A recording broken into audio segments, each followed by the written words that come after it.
بسم الله الرحمن الرحیم. قدرمندو لیدونکو اوریدونکو او ګرانو هیوادوالو سلامونه او احترامات مې ومنئ. نن 1 دسامبر کال 2015 چې د چهارشنبې ورځ سره سمون خوري ستاسې په خدمت کې حاضر یم. دا زموږ د نن ورځې دویمه برنامه ده. ستاسې د پوښتنو، پیشنهاداتو او انتقاداتو برخه ده. په مخکنۍ برخه کې کافي نړیوال موضوعاتو او د جهادي راپورونه وو چې وړاندې مې کړل. که دوستان علاقه لري کولی شي هغه واوري. د ترکیې، د یوکراین، د یمن، د عربستان سعودي، د اسرائیلو، د ایران، د پاکستان، د تایوان، دغه ټول مسایل هلته شته دی. ټول مسایل شته دی. تاسو کولی شئ په دې ټول موضوعاتو باندې لږ لږ څه واورئ. راځم ستاسو پوښتنو ته. عاصم افغان ورور وایي چې ټرمپ د ایران حملې کولو اجازه اسرائیل ته ورکړې ده بغیر د اټومي حملې نه. بالکل کاملا ستاسو دا خبره دقیقه ده. ټرمپ اسرائیل ته دا ویلي دي که چېرته د میزایلونو د وجې نه ته په تشویش کې او په هغې بابت کې ته ګواښ ګورې حمله کوي، ته دا کولی شي. مګر هم که چېرته د اټومي مسلې دغی چې د اټوم استعمالي د اټوم د استعمالو مسله به اجازه نه درکول کېږي. بل دا چې د ایران د اټومي مسله اوس هغه ختمه ده، موږ هغه کاملا له منځه وړی. اوس تعجبوره دا ده چې دوی جنگ شروع کړ د اټوم په مسلې باندې، خو اوس خبرې کوي د میزایلونو چې ته میزایل مه جوړوه.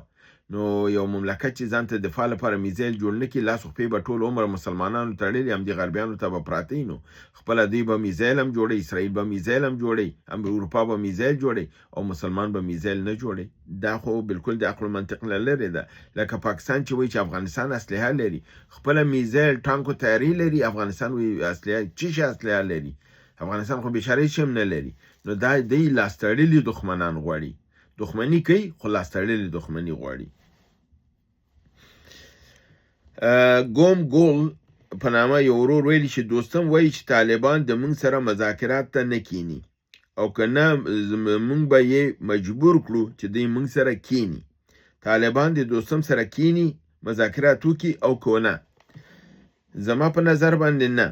په دې باندې چې دا ازمایل شوې هغه خبیثه څېره ده د تاریخ چې دا بې تعلیمه بې سواده انسان دی او دا په کمونستانو په لاس باندې د روسانو په لاس ولوبېده، بیا د امریکایانو په لاس باندې ولوبېده، د پاکستانیانو په لاس باندې ولوبېده. دا نه دین لري، نه مذهب لري، نه مور لري، نه پلار لري. دا بېدینه بې پلاره یو انسان دی. دا دوستم دا باید محاکمه شي. د ده سره ناسته نه ده. راځو د دوی د قوم مسلې ته چې ازبک او ترکمن دي، هغوی په خپله خپل دلته مشران لري، دغه لري او د نظام سره اړیکې لري. که خلک کینی د اسلامي امارت د خلکو سره به کینی. دوستم سره د ناستې ضرورت نشته. دا یو فساد دی، د فساد جړه ده. د محکمې لپاره که راځي اول باید محاکمه شي، پس د هغې نه بیا که بیا پاک ووته بیا چې هر څه کوي. راځم پوښتنو ته. د عایشه 65K ویوز دا وایي چې آیا متحده عرب امارات د افغانستان یا د BLA سره مرسته کوي د ګوادر بندر د ناکامولو دپاره د پاکستان د طرفه دا تور پې لګول کیږي؟ او د هغوی دا په دې تور لګوي چې امارات متحده دا نه غواړي، لپاره دی چې د امارات متحده بندرګاه چې ده ډیره یو په حساب لویه بندرګاه ده، مرکزیت حیثیت لري. او ویل کېږي که ګوادر فعال شي د هغې حیثیت کمیږي. نو دې کې د هغوی سره رقابت بالکل موجود دی. مګر دا چې افغانستان سره مرسته خو بالکل امارات متحده مرسته کوي. مګر د BLA سره مرسته کوي که نه کوي په دې شي کې معلومات زمان نشته دی. لکه چې په دې پوهیمه چې امریکا مرسته کوي، په دې پوهیمه چې هندوستان مرسته کوي. مګر دا چې امارات متحده مرسته کوي که نه کوي، ځکه چې د هغوی د هغې د بلوچستان په ازادېدلو کې دې کې کوم داسې دغه نشته دی، انټرست نشته. مګر هم د ګوادر په ناکامولو کې د هغې انټرست شته دی. ممکن چې هغوی خپل په دې ساحه کې به خپل کوشش کوي او په دې باندې پاکستانیان هم پوهېږي چې هغوی دا نه غواړي، ځکه چې ګوادر که کامیابیږي هغې د چاپهار کامیابي هم نه غواړي، ځکه چې بیا د ټولو د افریقایي ممالکو، د اسیایي ممالکو همدارنګې دا ټولو ته هغه مرکزي شکل لري بندرګاه او ډېر کافي عاید لري، هغه خرابېږي. خالد خټک ورور وایي چې د نړۍ روانو حالاتو باندې یقین نه لرم چې امن راشي. دې لارې پرې کولو ته چې ډالر په مقابل کې برکس د برکس خبرونه وو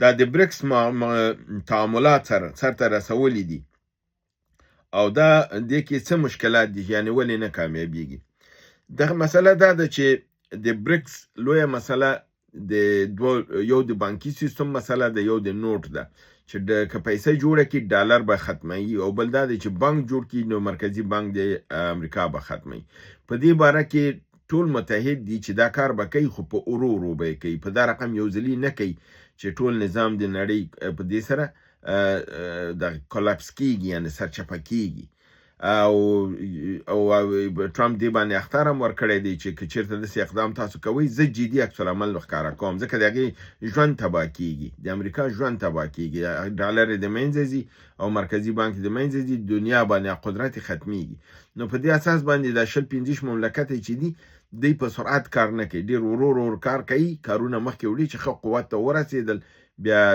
نوټ هم دغه کړی دی بانک باندې هم کار کړی دی دغه بانک سیستم باندې کار ډیر زیات په کار دی نو هغه ورور چې دی ښه قوت ته ورسېدل بیا به اعلان کوي د فتن ځان ته میدان د جنگ چې باعث د سقوط د اقتصادي د چین لپاره ډیر لوی ته ضرر کوي ځکه د چین ډیره زیاته سرمایه په امریکا کې ده نهایته زیاته ده نو په ټریلیونه ډالر ده نو په دې رقم سره دوی دغه نه اخلي ریسک نه اخلي ګلیچ ایکس ورور وی زه عبدالکریم یم دغه د کابل ښار هوا چې ککړه او خرابه ده که چیرته دولت 8 لکه کورنۍ دلته دي کوم کورونه چې بې نقشې هلته خلکو جوړ کړي دي هغه کورونه وران کړي او دغه خلک ولایتونو ته دغه کې بوزي نو د هوا ککړه هوا به پاکه شي او کابل ښار به منظم شي د ځواب په هیله وروره هیله خو د ښه هیله ده او که ووایي چې سمه هم نه ده لپاره دې چې 8 لکه خلک 8 لکه کورنۍ د کابل ښار نه غواړي وباسي دا یو اسانه کار نه دی دا د دنیا لوی ترین قدرت هم نشي کولی امریکا یې نشي کولی ځکه چې دا وړوکی کار نه دی چې ته 8 لکه کورنۍ چې هر کورنۍ کې که 15 کسانه وي خبره 100 میلیونه ته ځي د دومره 4 میلیونو کسانو ایستل د یو ښار نه دا اسانه خبر نه ده بیا د دوی په بل نور ولایتونو کې ځای په ځای کول هغه ولایت ته ځي که نه ځي تی جبري وړي دا منطقي خبره نه ده بله خبره دا ده چې دا لوی بودیجې ته ضرورت لري هغه لویه بودیجه د دې دولت سره نشته افغانستان بې وزله دی اوس هم چې اسلامي امارت کوم کارونه کوي او دغه کې یعنی خیر دی ویسي چې دی کوي د امریکا په موجودیت کې په میلیونونو ډالر راتلل کارونه یې سره نشو کولی دا خو دې ته حکومت نه راځي هغه 40 میلیونه ډالر دی هغه ورته ټول یادوي هغه نه یادوي چې د ورځې 300 میلیونه ډالر راتلل د ورځې دا خو په میاشت کې 40 میلیونه دی هغه په د ورځې 300 میلیونه راتلل هغې کې دوی پوښتنه نه کوله 40 میلیونه پوښتنه کوي نو په دې اساس باندې زه فکر کوم چې دا هغه عملی دغه نه لري پراکټیکل دغه نه لري ساید نه لري نو لپاره دې دا عملي کېدلی نشي او لوی نه لوی حکومت نشي کولی په افغانستان خو ضعیفه حکومت دی او بل دا دی چې اقتصادي ناتواني لري نو دا خلک ایستل کېږي نه او بیا دا دی چې د خلکو په ایستلو سره هوا کړکېچنه حالات نه پاکېږي که ته غواړې چې هوا پاکه کړي په یوازې دی چې دا مصرف په هغې باندې کې چې 8 لکه کورونه وران کړي او 8 لکه کورنۍ دې ځینې وباسي او نور ښارونه یې ویسي ولې هغه مرجع د کړکېچن هوا چې ده هغه د منځه نه وړي ربړ سوځول دي زغالو مصرف دی د ده په عوض باندې پاکه انرژي راشي او په عوض د دې خلکو ته داسې منابع برابر شي چې هغې کور هم ګرم شي او کړکېچنه هوا هم جوړه نه کړي نو په دې باندې مصرف کم راځي نسبت په هغې طرف باندې ستاسو دا تیوري چې ده قابل د عمل نه ده او عملي کېدلې د دې نظام لپاره ممکنه نه دي قوي مملکتونه یې نشي کولی که همدغه پروژه ته په انګلستان کې ورکړي دولت چې د لندن د ښار نه یو ځلي 4 میلیونه انسانان وباسه او کورونه یې مران که او په نور ښارونو کې بیا جبري ځای په ځای که یعنې دغې باندې که انګلستان دا کار کوي حداقل 10 کاله نیسي نو د لپاره دا پریکټیکل کار نه دی. عمار بدري ورور پوښتنه کړې ده، پوښتنه یې واضح نه وه او زه پې پوه نه شوم چې زه د څه ځواب ورکړم. هیله دا ده چې پوښتنه لیکئ، واضح ولیکئ او مطلب خپل پکې ماته معلوم کړئ چې تاسو غواړئ څه. تاسو مطلب نه معلوموئ اخر کې ماته وایئ چې په دې باندې خبره وکړه، په چیش باندې زه خبره وکړم. ته خپل سوال او پوښتنه دې واضح کړه چې زه پې نظر ورکړم. نظر حسین ورور یا نظر حسین مې لیکلي دی، میم پکې اچولی خو فکر کوم نوم یې حسین دی. نظر حسین د فضل الرحمن اوسنۍ بیانونه د پاکستان یو نوی چال نه دی، بلکل د اردو نوی چال ښکاري او د دې پاکستان علما چې دي دا ټول خرڅ شوي علما دي، د دې نه اکثرا اردو د پاکستان استفاده په ټول د تاریخ کړي. که د جمعیت العلماء تاریخچه وګورئ، جمعیت اسلامي تاریخچه وګورئ، که د مسلم لیگ نه تاریخچه وګورئ، دا ټول پوځیانو استعمال کړي دي او دغه اسلامي لبیک اسلامي چې جوړ کړ خپله یې جوړ کړ، خپله یې استفاده وکړله چې د دې په مقابل کې ودرېدل، ټول یې ووژل. نو دا رقم ته کېدی شي چې دا سټرینډ چې دی دا د پاکستان د پوځ په اشاره سره اوسي. زیب اکس زیف وایي تاسې زما پوښتنې ته ځواب ونه ویل. د بیلې د OBLF په اړه تاسو ویلو چې اروپا او امریکا سره د اړیکو کې د دې متعلق معلومات راکړئ. وروره بعضې خبرې دي چې هغه معلومات ورکولو ته ضرورت نه لري او هغه باید بعضې موضوعات دي چې هغه نه ویل کېږي. نو د لپاره ما تیر ځلې مې ستاسو دا پوښتنه اګنور کړله. نو تاسو چون بیا لیکلې ده په دې چې تاسو ته معلومه شي چې ما ستاسو پوښتنه لوستې ده، خو په دې ساحه کې زه دا معلومات نشم ورکولی چې ته ما نه پوښتنه کوې چې د دې کسان څوک دي او معلومات یې راکړه او دا چا سره تماس کې دي، ولې دا معلومات تا ته څوک درکړي، ولې میډیا کې دا شان درکړي. دا خو د حیاتي مسله ده د بلوچستان او د اغیزي. نو دې لپاره دا لازمي نه ده.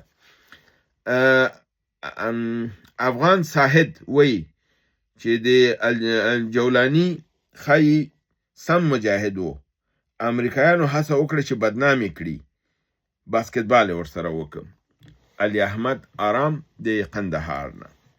وروره ستاسو ته زه څه ووایم، نو په دې نه پوهېږم چې دا ستاسو هغه علمي او د هغې سطحې پورې تعلق لري چې څومره فهم و دانش لرئ چې تاسو دا رقم سطحي مسایل ګورئ او په دې رقم دغه کېږي.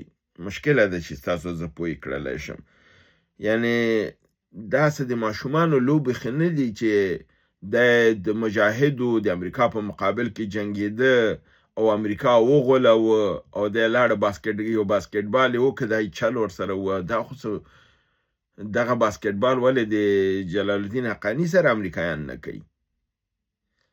دا ولې دا لوی لوی رهبران د اسلامي نړۍ ټولې ووژل، هغې سره ولې باسکټبال نه کوه او هغې ولې ونه غولېدل چې دا غولېږي؟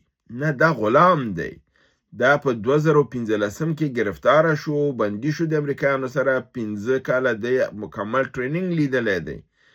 د ویډیوګانې موجودې دي چې هغه کوم استخباراتیانو چې د دماغ یې ورته اینځلی دی هغه انګلیسان دي، هغې وایي چې دا راغی موږ ته، موږ دا ټریننګ که، موږ دا تربیه که.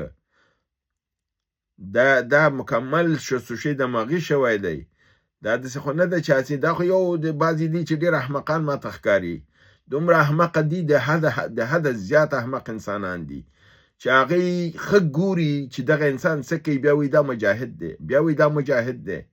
وروره دا څه رقم مجاهد دی چې هلته ټرمپ خپل په چوکۍ کې ناست دی، دا لکه عسکر غوندې څنګ کې ودرېږي، بې حیثیته ودرېږي. دا څه رقم مجاهد دی؟ تاسو که دې غلامۍ ته تاسو هوښیاري وایئ نو بیا تاسو بد کول چې د امریکا سره هم جهاد کوو، تاسو بد کول د امریکا سره هم جهاد کوو. که دا هوښیاري ده نو خو بیا تاسو بد کو چې د روسانو سره هم جهاد کوو. که دا هوښیاري ده تاسو بد کول چې د انګلیس سره هم جهاد کوو. دا هوښیاري نه ده. ایجنټ معلومیږي، مجاهد معلومیږي. د مجاهد سره امریکا په ژوند کې نه کینی. همدا اوس د جولاني دفاع ټرمپ عین د دغې نه دفاع کوي، د نتنیاهو نه دفاع کوي. تیره اونۍ کې ما تاسو به خبرونه کې ونه ویلې چې نتنیاهو ته اخطار ورکړی چې د الجولاني سره به لاس نه وراچې، هغه زموږ ډېر تابعدار بچی دی. نو که دا داسې مجاهد وي نو بیا نتنیاهو ټرمپ یې ولې دومره کلک ولاړ دی؟ په دې ولاړ دی چې هغه ته معلوم دی چې دا زموږ بچی دی، موږ تربیه کړی، موږ ته کار کوي. ټول سوریه یې ورته وسپارله. که تاسو سترګې کار نه کوي، تاسو عقل و منطق نه لرئ، دې کې زه څه کولی شم؟ ډېر جاهلانو سره زما سر و کار دی، زه څه وکړم؟ تاسو که عقل و منطق نه لرئ نو دې کې زه خو څه نشم کولی. لاړ شئ خپله وګورئ، عمل ته نه ګورئ، صحنې ته نه ګورئ. امریکا په یو ګوشه د سوریې کې راننوتې، اوس په ټولو ګوشو کې خپل قوای ځای په ځای کړله. باندې یو لیکي چې ته دا خبره کوي دا امریکایان، خو امریکایانو په اوله کې د زمونږ مجاهدینو هم دفاع وکړله، بیا پس یې بېرته د همدې جهاد په مقابل کې همدا مجاهدین ونه درول. عین لوبه هلته هم روانه ده. دغه کس یې خپلو رایو څخه خاوره یې ترېنه ونیوله، اوس یې بېرته وهي، چې وهي په چا یې وهي؟ ورته ډلې مقابل کې جوړوي، بېرته یې وهي، تضعیفه کوي یې ځکه نظام یې ترېنه لاس کې نیولی دی. دا چې تاسو په دلایلو منطق باندې نه پوهېږئ، په دې کې زه تاسو سره څه وشم ویلی؟ هیله ده چې برنامه وګورئ، خوا کې دوستان سره شریکه کړئ. تر بل برنامې چې تاسو حضور ته حاضرېږم، تاسو په لوی پروردګار سپارم. وما علینا الا البلاغ.